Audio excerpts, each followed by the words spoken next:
আল্লাহ বলেন, হে মানুষ, আমি রবের দরবারে তোমরা যে কুরবানি দাও, এই কুরবানির গরুর গোশত সমূহ আমি রবের দরবারে যায় না। তোমার আত্মীয় স্বজনরা খাবে, তুমি খাবা, তোমার পরিবার পরিজনেরাই খাবে, আমরাই।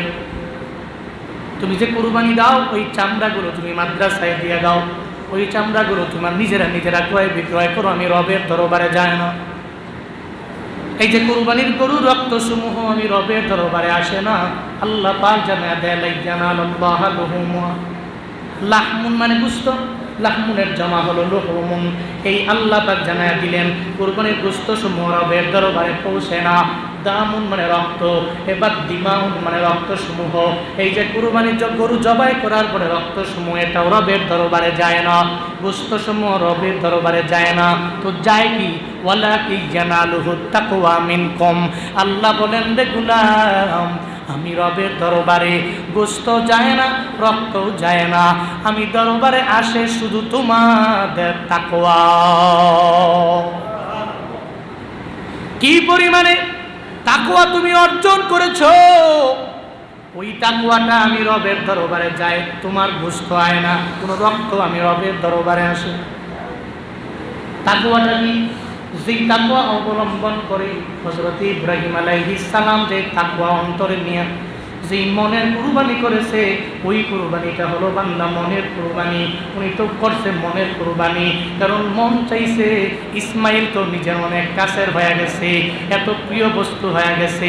আল্লাহ বলছে, তোমার মনের ভিতরে সবচেয়ে প্রিয় বস্তু যেটা, ওটাই তুমি কুরবানি দেয়া দাও। ইব্রাহিম নবী কুরবানি করছে মনের কুরবানি। মন বলছে, না রে, ইসমাইলকে কুরবানি দেয়া দিলে কারে তুমি ছেলে বলবা, ইসমাইলকে কুরবানি দিলে তুমি কারে আদর করবা, ইসমাইলকে কোরবানি দিয়ে দিলে তুমি কারে ছেলে বলে ডাক দিবা। মন যদিও বলে, ওই মনের বিরুদ্ধে ইব্রাহিম নবী যাইয়া ইসমাইল নবীর কোরবানি দেওয়ার জন্য নিছে কি নেয় নাই? গেছে কিনা? কেন গেছে? আল্লাহকে রাজি করার লক্ষ্যে মনের বিরুদ্ধে জিহাদ। মন তো বলে যে ইসমাইল এত বছর পরে আল্লাহ পাক একটা ফুটফুটে ছেলে দিল, এই ছেলেটারে কুরবানি দেওয়ার জন্য আল্লাহ স্বপ্ন যোগে দেখাইল। এবার মনের বিরুদ্ধে যে কুরবানি, আর এই যে আমরা কুরবানি করি, এই কুরবানি তো সেই ইব্রাহিম নবীর সুন্নত। এটা কার আদর্শ? ইব্রাহিম নবীর আদর্শ। ইব্রাহিম নবী হলো আমরা জাতির পিতা। মিল্লাতা আবিকুম ইব্রাহিম হুয়া সাম্মাকুমুল মুসলিমিন। ইব্রাহিম নবীর অনেক আদর্শ আমাদের উম্মতেরা পালন করে জাতির পিতা হওয়ার কারণে